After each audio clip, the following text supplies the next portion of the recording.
All right, welcome, guys. This is Breakfast with the Brand, the number one podcast in the world for entrepreneurs and leaders who want to go to the next level with their brand. I am your host, Junior Frederick. And if you are tuned in live, go ahead and put some flames in the chat. Of course, I am joined by the phenomenal Bobby Stealth.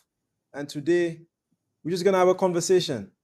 All right, we're just going to explore a topic, have a conversation, and dissect the elements of success for you and for your business. Of course, if you are tuned in live, please go ahead and let us know where you're listening in from and let us know what the energy is like. So without further ado, Bobby, what's up? Not much, Junior. Super excited. Super excited. It's Tuesday, but it feels like a Monday. It feels like I'm just getting going. It feels like I'm just hitting it. So that's always a good feeling. Like when you just have that momentum, that energy that says, "Don't stop, won't stop." So that's how I feel this morning. I got that "don't stop, won't stop" energy.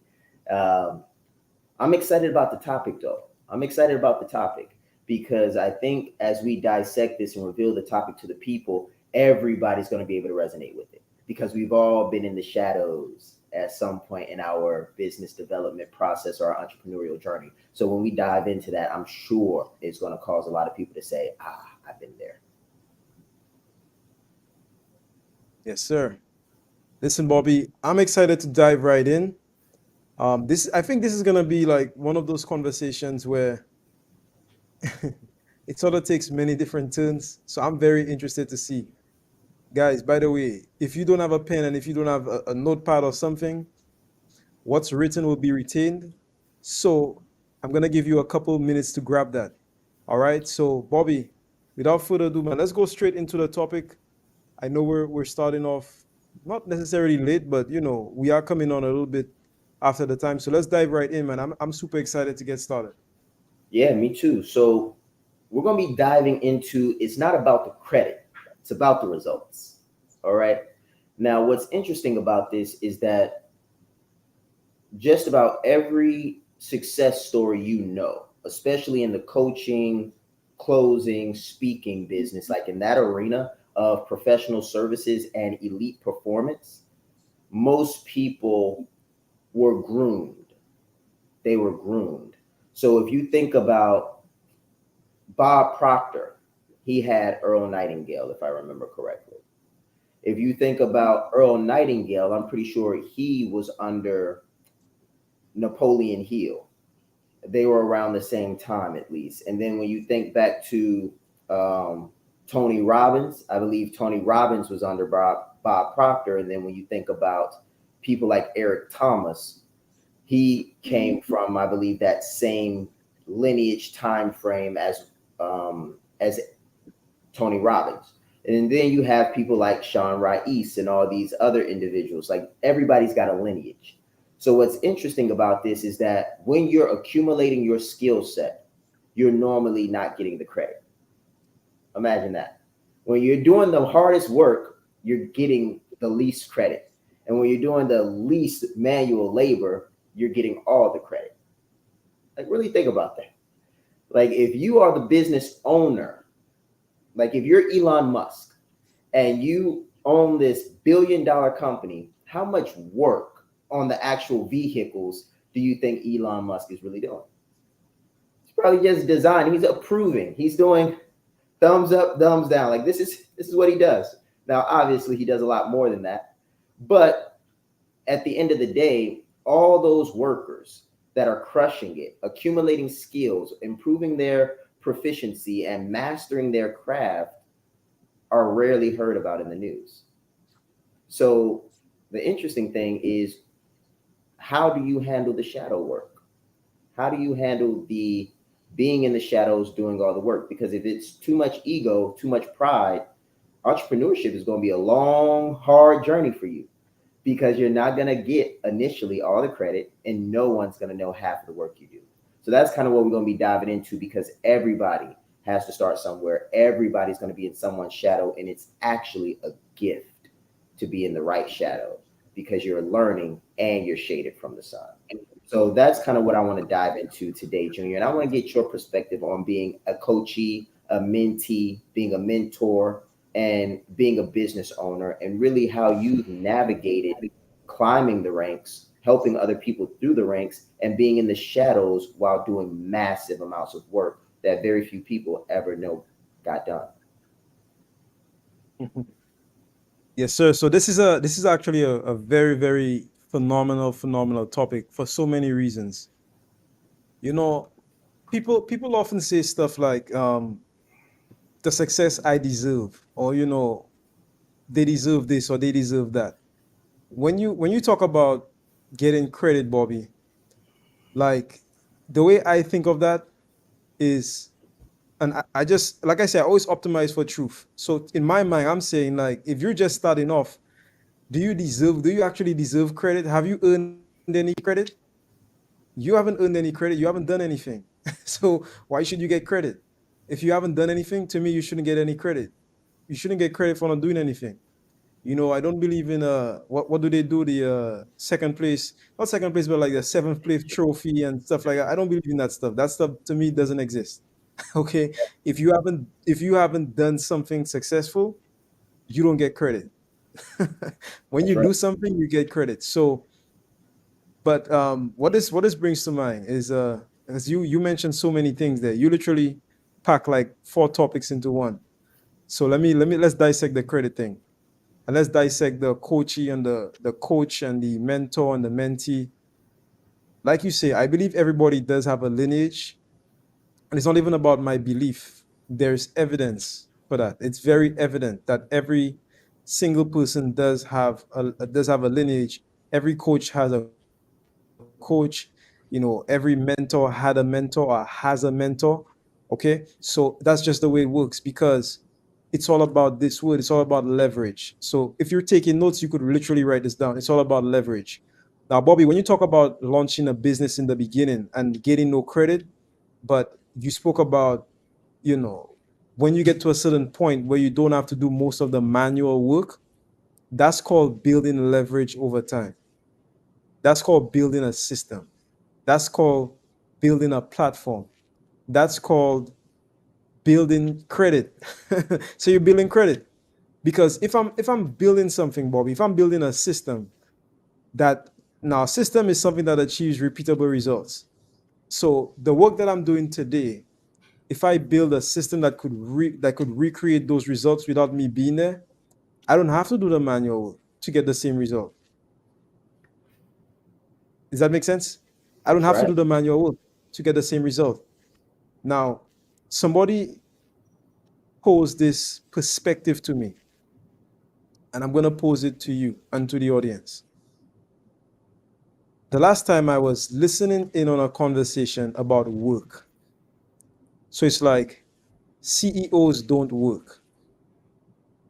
Okay, that was the whole topic. So when you talk about, Musk being in the factory and just giving a thumbs up or a thumbs down, to most people, to like 99% of people, they don't see that as work.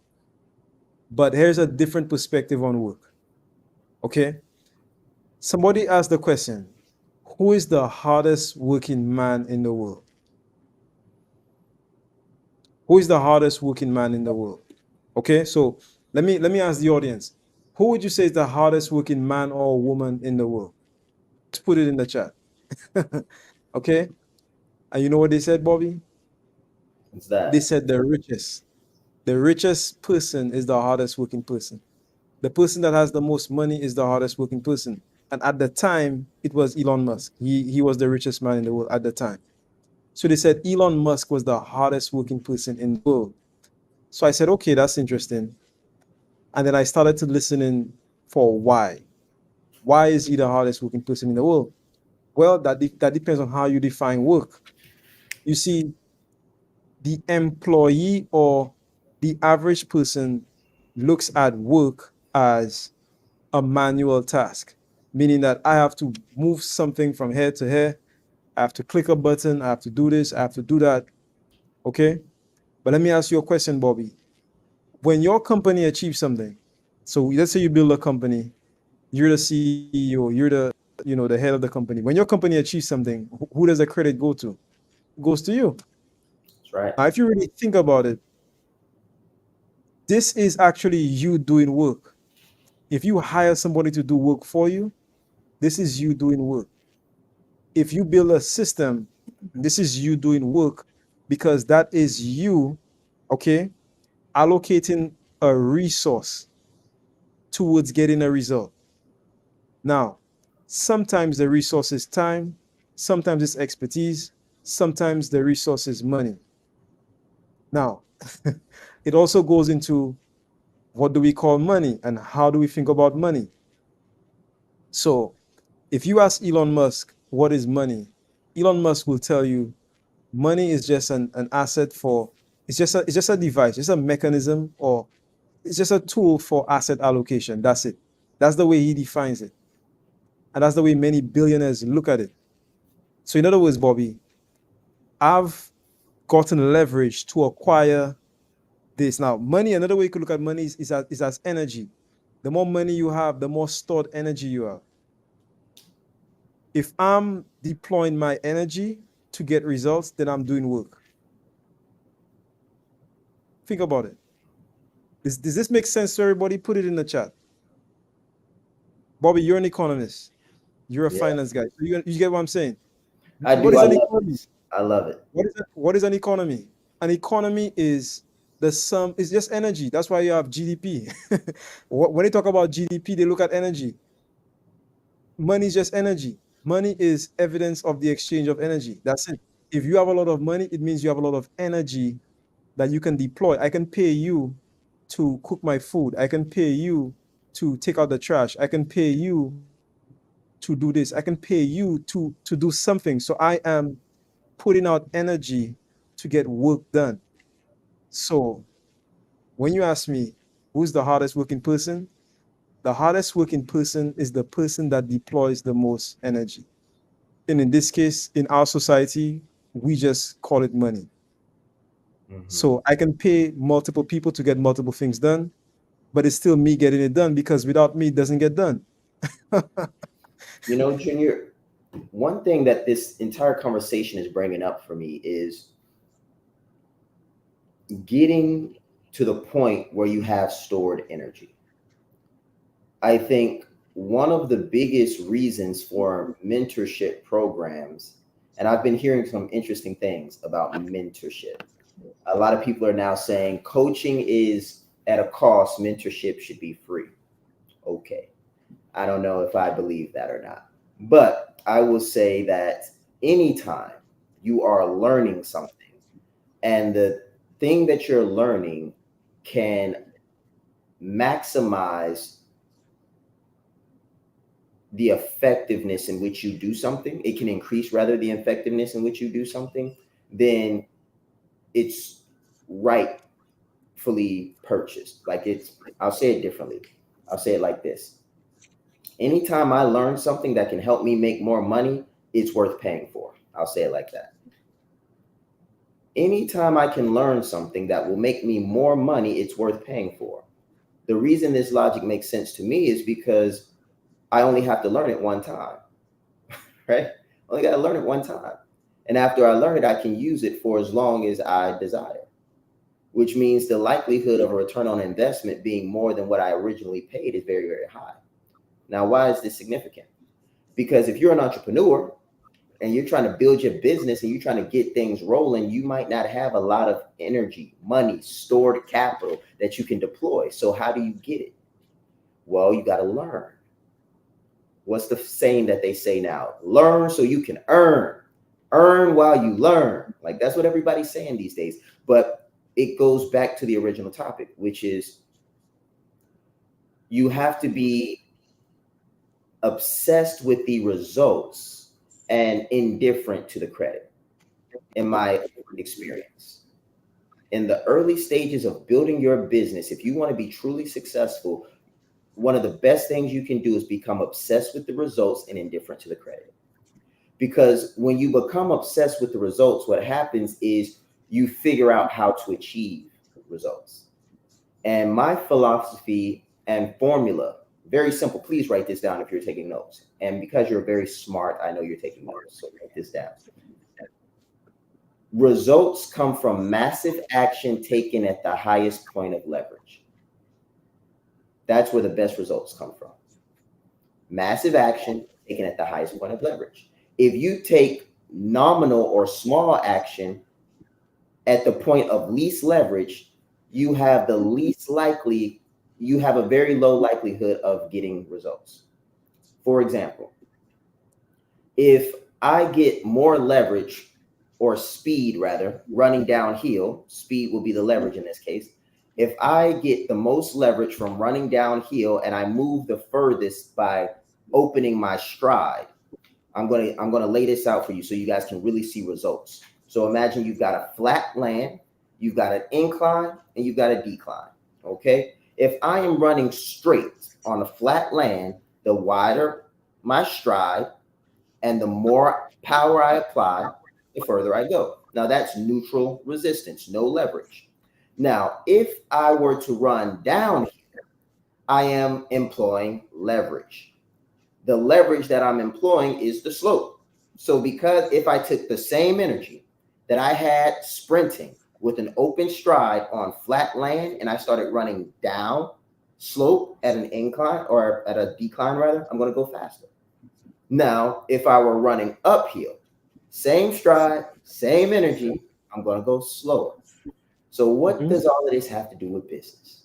All of this says that if you become obsessed with how fast you're running, like with your strides form, like if you become obsessed with your form and you become obsessed with your breathing and you become obsessed with making sure every strike of the foot is a good, clean strike, the moment you are placed in a position of leverage, you're going to take off. The moment that you're on flat land, you're going to keep moving. And even if you're at an incline, you're going to keep moving. Now, if the reverse were true and I was taking slow, choppy steps, like baby steps, and I'm like high stepping, chopping my steps, and I'm exerting tons of energy, but I'm making no real strides, that would be terrible leverage and a terrible allocation of resources. And ultimately, if you're building a business, the best thing you can do is figure out how to take massive action at the point of highest leverage. So back to our original conversation about credit and results. Before we go to the break, one thing that I would recommend everybody just take a moment to think about is, what result do you want that you're not getting? Is it money? Is it partnerships? Is it team members?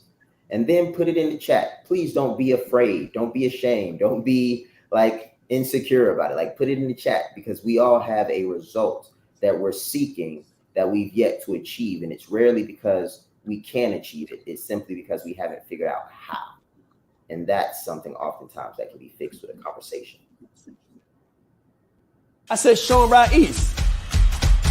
I'm proud. That's Shaan right east.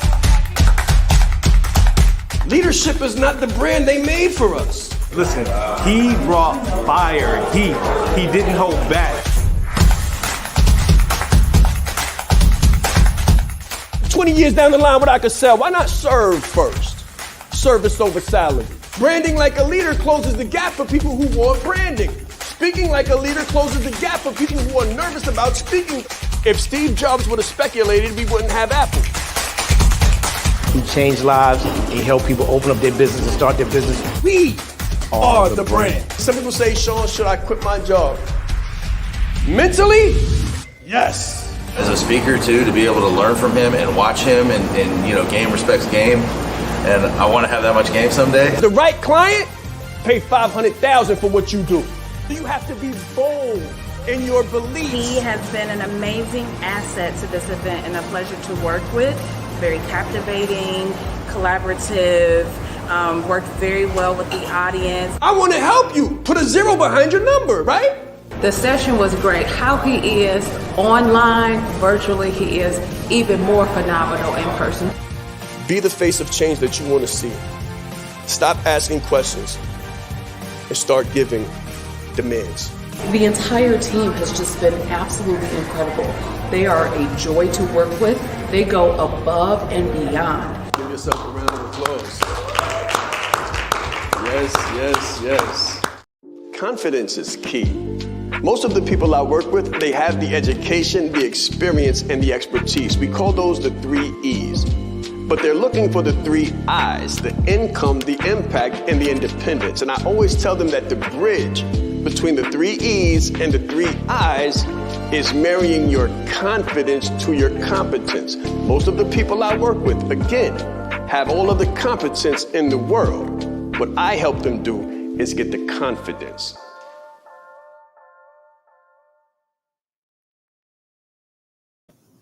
All right, guys. So welcome back. We are talking about work. Out of all things, we're talking about work. We're talking about leverage.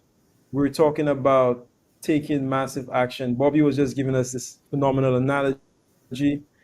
Bobby, there's so many. I mean, this is a huge topic, especially for CEOs. If you're a CEO, then this is like a really huge topic for you. This is like the foundational thinking stuff. Like this is the stuff that you have to sit down, have a nice cup of tea or go through your process, whatever that looks like, That's and right. really start to think. Like for me, I like to go by the beach. I like to feel my toes in the sand, Bobby, while I strategize. Yeah. So this is pretty good. Yeah. Before I turn it over to you, I'll answer Bradley's question from my perspective. I know you're definitely going to have a good perspective on this one too. So before we went to the break, we said, hey, what result are you looking for that you haven't hit just yet? So we can talk about it, give you some perspective, and give you some ideas to think about. So you asked the perfect question to a revenue consultant, someone that specializes in finance and economics, revenue generation within businesses. So consistent revenue increasing over time. So my perspective on how to achieve this result with massive action and the point of highest leverage would be very simple. First thing is price. So the price is where the leverage comes from. The massive action in this instance would be prospecting. So usually to increase revenue, you need 2 things. You need to increase your prices and you need to increase your prospects. Increase your prices, increase your prospects. If you can increase your leads and you can give yourself more chances of converting and you can successfully increase your prices and you can close more deals at the higher price point, then that is a tried and true method. Like that's a mathematical at that point. Like there's no way you can make less money if you close more deals at higher prices. So that's the easier said than done approach. The nuance, just to give you some things to think about, is okay, well, thanks, Bobby. How do I do that? Right? How? So to give you a little bit on the how, but not going too deep, and you're in the leverage in some of our phenomenal programs, so we can definitely go deeper in there, Bradley, if you would like to. But one of the first things to do for the prospecting side of the house is to make sure the ideal client that you're targeting is the ideal client that is looking for you. So we have this thing called supply and demand. So it's very hard to make money selling something that is not in high demand. So we can have ideal client profiles and we can have very good understandings of these clients, and they could be real markets. But if that market has low demand at the moment, then the flow of that revenue, that cash stream, is not going to be very consistent because you're going to have to do a lot of work to keep that money flowing from that ideal client. Not saying they're a bad ideal client. It's simply saying that that ideal client may not have demand at high demand. So you may want to find an ideal client segment that has a higher demand because they're ready to spend money faster. So that's one from the prospecting side. On the pricing side, we call it price elasticity. Price elasticity. So what that means is how willing are people to pay your price and how reluctant are they to pay your price. So elasticity simply means how much it can stretch.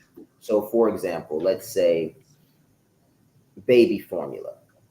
Baby formula isn't a very elastic price point because if you have an infant and you need to feed that baby, you got to pay the price to feed them because the alternative of not feeding the baby is obviously very bad and it's illegal.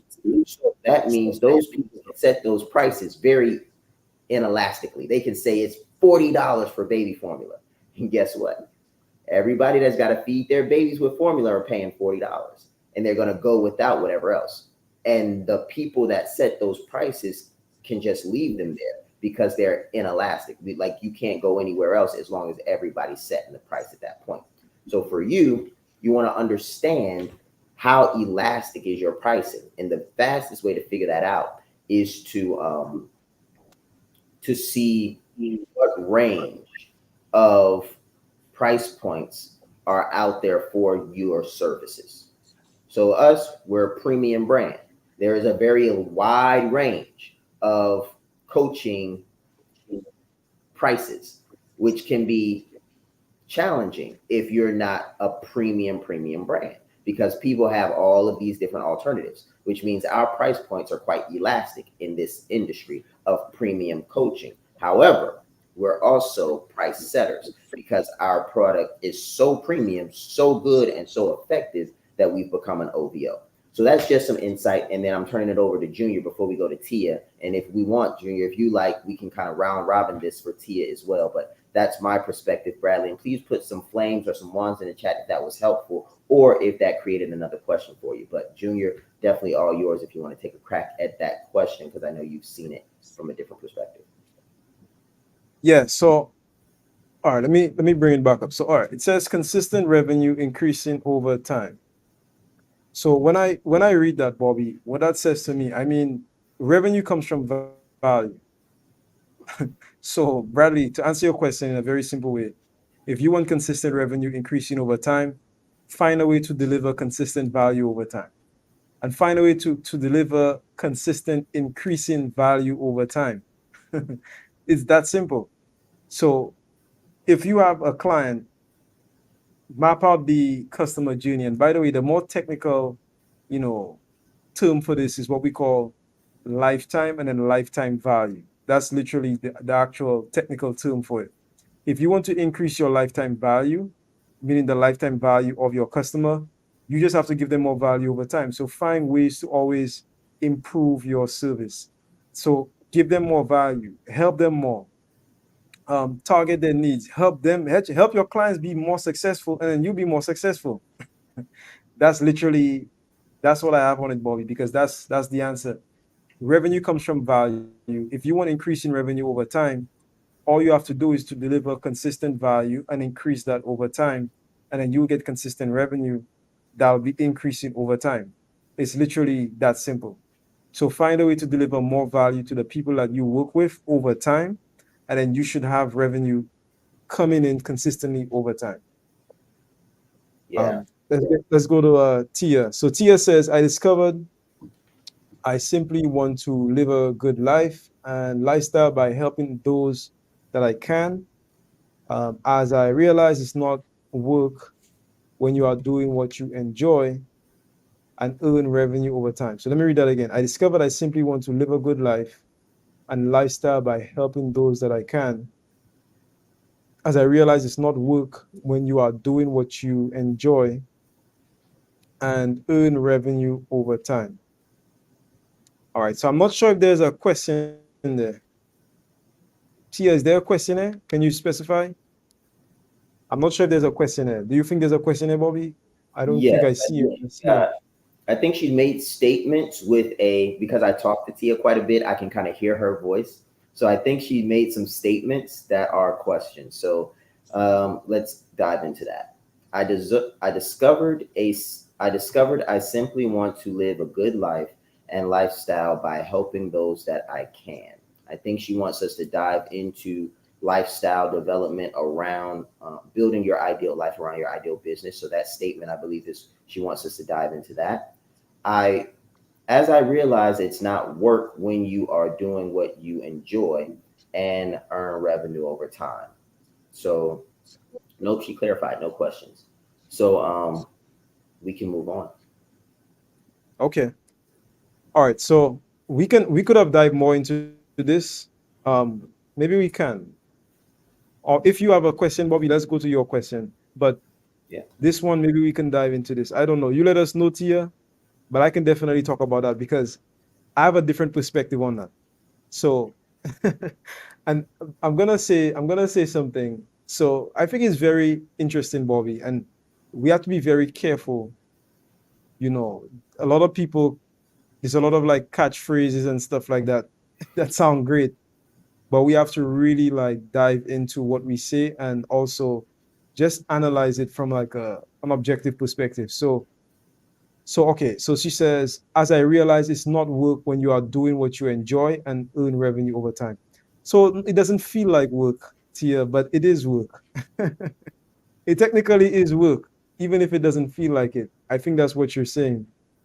And if you're earning revenue over time, that's phenomenal. If you're living a lifestyle by helping people and earning revenue, no, it doesn't feel like work. But here's the thing. The caveat with that is you have to make sure like there's a nice balance between just doing what you love and making money and being in business. Like you have to do what you love, yes, but you also have to get people to pay for what you love as well. So don't just do work and help people and then you know just leave it up to the Lord and say I'm not gonna ask nobody for money. Nah, you have to get what you are worth. You have to charge people and make them pay the price. If somebody values your time, if they value it, then they'll pay for it. If you don't value my time, you're not gonna pay for it. If you don't pay for it, then you don't value my time. So you need to, yes, do what you love, but make sure you're doing what you love with the people that value your time. That's how you're gonna earn revenue over time. Otherwise, people will just, people will take everything they can from you without giving you anything. Most people, not everybody, but most people. So you want to protect yourself from that kind of thing. Go where you are valued, go where people see your value. And the place where people see your value is the place where people are willing to pay for the value that you bring. All Yo, right. So, Junior, that was. I have just one thing to say to that. That was great. yeah. So, like, the one thing that I would add is facilitating the transaction. I feel like Mhm. that is by far one of the most difficult things entrepreneurs struggle with in the early days. I was watching Alex Ramosi even talk about this. He said when he first got into sales, he was selling protein or something like that, supplements at this gym, and then he was talking to this lady. He was giving her all this information. She was getting really excited, and he was like, "Oh yeah, so let's go ahead, get your card number down, and we can set up a plan for you and get you on these supplements and into the gym." She was like, "Okay, no problem. Let me go grab my card out of the car, get the numbers, and then I'll bring it back to you." He goes back and he tells all the guys at the gym, like, "Hey man, I just made this sale, and I can't wait to get her started." And then the CEO or leader, owner of the gym was like, "Where are the card numbers?" She said, he said, "She went to go get them." And everybody busts out Mhm. laughing. And they're pretty much saying, like, "Bro, you don't have a sale. You didn't get the card number. You didn't facilitate the transaction. You didn't finish it. You didn't close the deal. And because you didn't close the deal, that money's as good as gone." And then he's like, everybody laughed at him for like 2 minutes straight, like just hearty laughing. And the reason I share this story with you guys that's watching is not to intimidate you by sales, but it's to say that facilitating the transaction is one of the most important and also elusive parts of scale, like getting really from employee to self-employed. I've been self-employed successfully for the over 3 years now, like no workforce dependency, been able to provide fully from my own merit and own business. And one of the biggest transitions from becoming a W-2 US employee to becoming a bona fide self-employed service provider, because a business owner is someone who owns a system. That's where I'm headed. So I'm moving from self-employed to business owner. But as I'm on that journey, one of the biggest lessons was learning how to facilitate transactions. And that is learning how to communicate value and then learning how to, so I call it the CB framework. I actually created a framework for this one, but I'm turning it over to you, Junior, after this. But I told you, I would teach people you have to create value, communicate value, and capture value.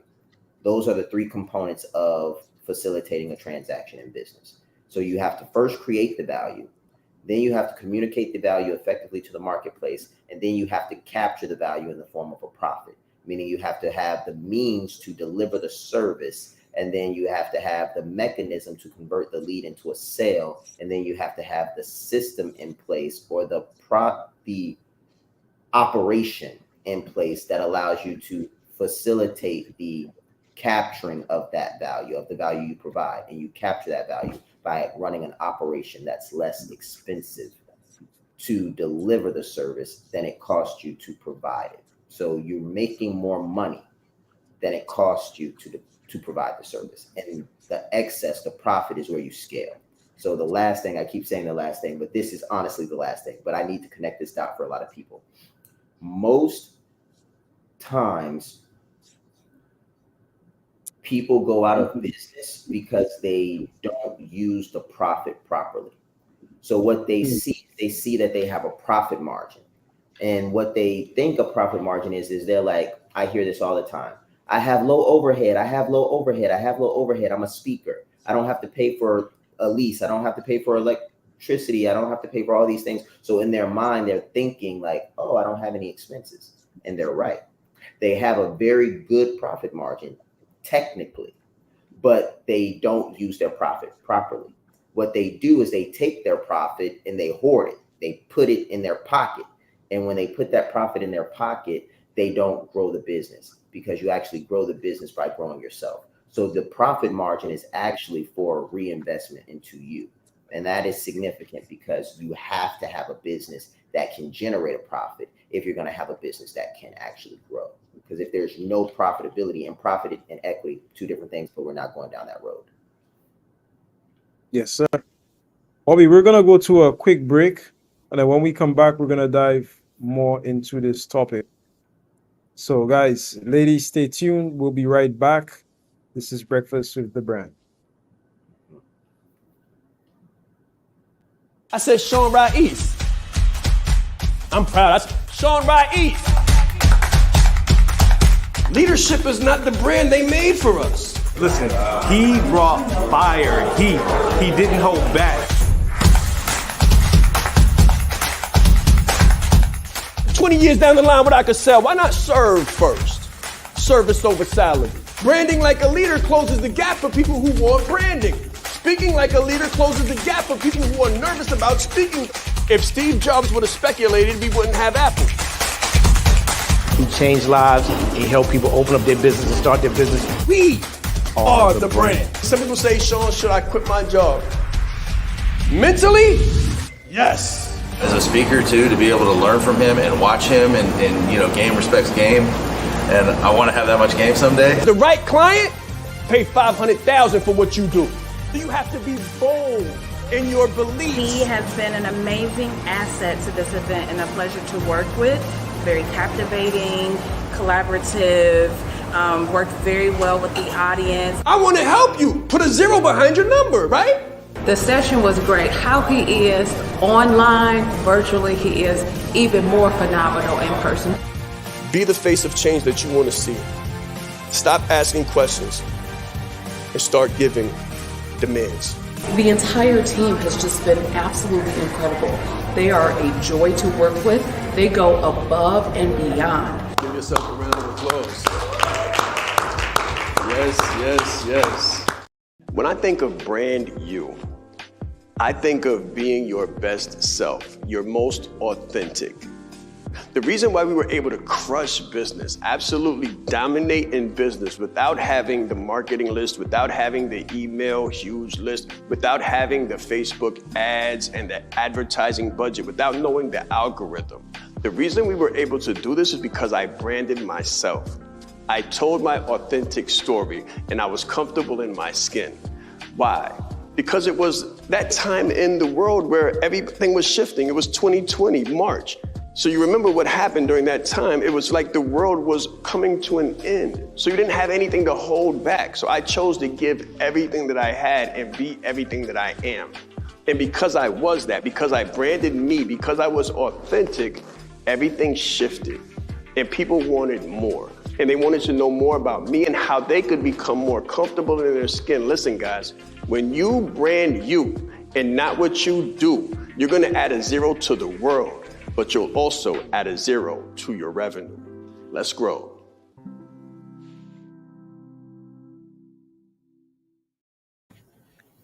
All right, guys. So we are back. Welcome, welcome, welcome. So, Bobby, before we went to the break, I mean, you gave us a mini clinic. I wrote down many things, but one of the things that stood out to me was when you made the distinction between self-employed and business owner. And the reason that stood out to me was because I think so many people, they don't necessarily have the right perspective on a lot of things. I mean, it's not just about that. It's about so many things. It's like, I'll give you an example. So perspective on value, for example. So the previous statement we just analyzed, and coming back to the point that I was saying, like you can do what you love, but how many of us have done what we love for people who say they value us, but they never want to pay us? I've been there before, many times. Okay? When you understand value and when you understand the way that money moves and what money is, you start to detach from it. You start to realize it's not this mystical thing that you thought. It's not the mystical thing that you thought. It's not the paper in your wallet. It's not even that. It's completely different. And you feel good about being able to ask for what you're worth. You feel good about being able to ask for your value and to make a sale, to facilitate the transaction, like you were saying. A lot of people are afraid to facilitate the transaction because of the way that they think about money and the way that they think about value. So I've had so many people tell me, Junior, I'm afraid to charge them because I don't think they have money. Or I'm afraid to charge them because, they cannot do this or they cannot do that. Listen, that's like you're not doing anybody a service. There's something called a value chain. Let's go a little bit deeper. There's something called a value chain where when you don't charge for something, so let's say I'm doing graphics, I'm doing graphic design, I'm doing social media. I have one person doing graphics, one person doing video, etc., etc. For a client. If I don't charge for that, that means that the person doing the graphics, they don't get paid correctly. That means that the person doing the video, they don't get paid correctly, they don't get paid the right amount.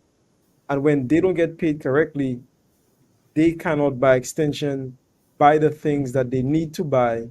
Like they can't keep the economy going. If everybody in the economy stop getting I want you to imagine that, let's say you go to a 9 to 5 today, and maybe you make, let's say, $3,000 a month.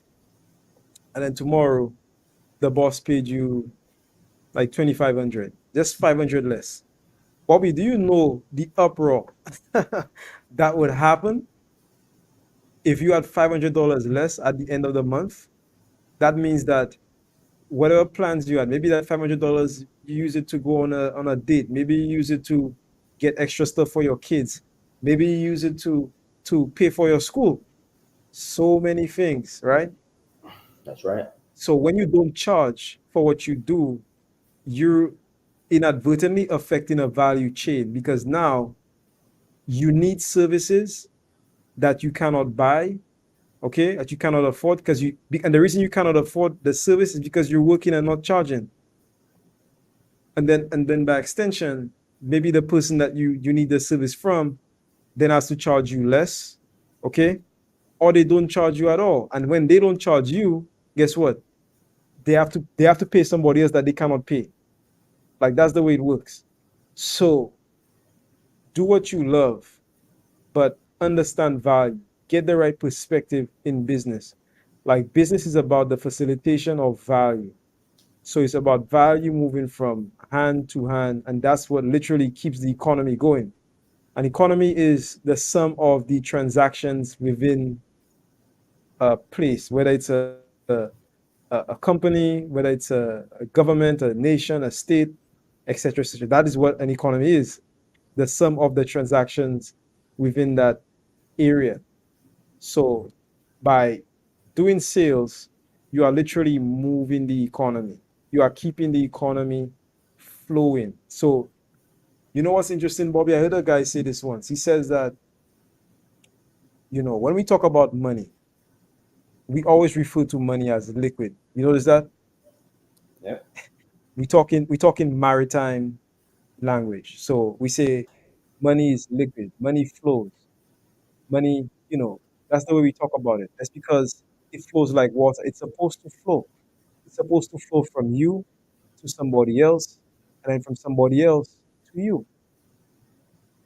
So when you don't get that, you're literally putting a plug in the flow. And you may not see it, but you're literally putting a plug in the flow for other people because the money that you didn't get is the money that you cannot pay. Remember, when somebody is paid, somebody earns. And when somebody earns, somebody spends. Like nobody earns, nobody spends. And if nobody spends, nobody gets paid. So Yeah. you have to, that's literally how an economy works. That's economics. So you have to charge what you worth. So check this out. Let's say I'm buying services from Dr. Michelle. When I spend, Dr. Michelle earns. When Dr. Michelle earns, she then spends. When she spends, let's say she spends with Bradley, Bradley earns. Now, what happens if I don't earn? If I don't earn, I don't spend. Dr. Michelle doesn't earn, and then she doesn't spend. You see how it is? That's how it works. So you have to charge what you worth. You have to charge for what you're doing. Okay, and I'm not saying that. Hey, yes, there are times you work for free when you don't know what you're doing and you're just getting started. You work for free to gain the experience and to help people. But then once you know what you're doing and you could deliver results and you could ethically charge people, then you definitely want to charge what you're worth. Junior, I'm not going to go deep, but I'm just going to give them a taste. Not going to go deep at all because we don't have time. Oh boy. Oh boy. I'm just going to give you a taste. Um, what we're talking about right now is known as cash flow velocity. Cash flow velocity. So your cash flow is how fast money flows in and out of your business. The velocity in which this money flows in and out of your business has little to do with speed as much as it has to do with direction. So money can flow out of your company super, super, super fast, and you're just losing money. But does money flow into your business faster than it flows out? Now we're having a conversation of velocity because the difference between velocity and speed is direction. What is there a direction associated or not? So money in is a direction, money out is a direction. So what we're really talking about when we discuss micro and macroeconomics, but again, we're not going any deeper than just the surface today. If you're not able to run a business that has cash flow positive. Cash flow positive means that more cash flows into your business in a given period than flows out of that business. This has very little to do with profit. This has very little to do with sales and revenue. This has very little to do with equity. This has to do with solvency. So the solvency of the business, the ability for the business to stay in business, is often in direct correlation to that company's cash flow velocity. Though one of the biggest reasons businesses go out of business is because they can no longer maintain operations. And what that means is that the cash that is flowing out of the business is flowing out of the business faster than cash is flowing into the business. Has nothing to do with profit, nothing to do with revenue, nothing to do with equity, and everything to do with the direction of the cash flow and the time period and speed in which it's moving. That's all I'm giving you guys. Like, I'm not going any deeper than that, but that's cash flow velocity. And if you don't understand the velocity in which money is moving in and out of your company, you can have phenomenal profit margins and still go out of business. You can have a beautiful sales and still lose your business. Guys, we're gonna stop here. If you want to learn more, come back tomorrow. We'll be live, same place, same time. Have a phenomenal day, and let's grow.